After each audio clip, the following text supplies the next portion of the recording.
Hi friends, ದೊಡ್ಡವರಿಂದ ಚಿಕ್ಕವರವರೆಗೂ ತುಂಬ ಇಷ್ಟಪಟ್ಟು ತಿನ್ನೋಂಥ pasta Indian restaurant ಸ್ಟೈಲಲ್ಲೇ ಇದು ಇರುತ್ತೆ.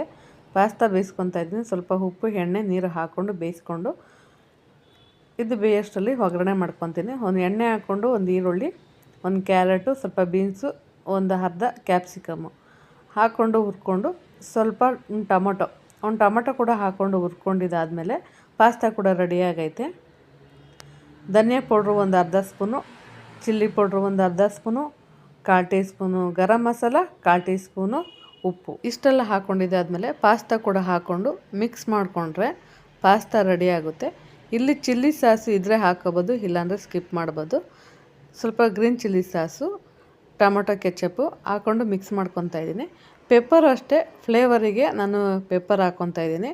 ಪೆಪ್ಪರ್ ಇದ್ದರೆ ಹಾಕೋಬೋದು, ಇಲ್ಲಾಂದರೆ ಸ್ಕಿಪ್ ಮಾಡ್ಬೋದು. ಕೊತ್ತಂಬರಿ ಸೊಪ್ಪೆಲ್ಲ ಹಾಕ್ಕೊಂಡು ಮಿಕ್ಸ್ ಮಾಡಿಕೊಂಡ್ರೆ ಆಯಿತು, ಪಾಸ್ತಾ ರೆಡಿ ಆಗುತ್ತೆ. ಮಕ್ಕಳಂತೂ ಲಂಚ್ ಬಾಕ್ಸ್ ಫುಲ್ಲು ಖಾಲಿ ಮಾಡ್ಕೊಬರ್ತಾರೆ. ನಿಮಗೆ ಈ ರೆಸಿಪಿ ಡೀಟೇಲಾಗಿ ಬೇಕು ಅಂದರೆ ಯೂಟ್ಯೂಬಲ್ಲಿ ಅಪ್ಲೋಡ್ ಮಾಡಿದ್ದೀನಿ, ಹೋಗಿ ನೋಡ್ಬೋದು. Thank you for watching.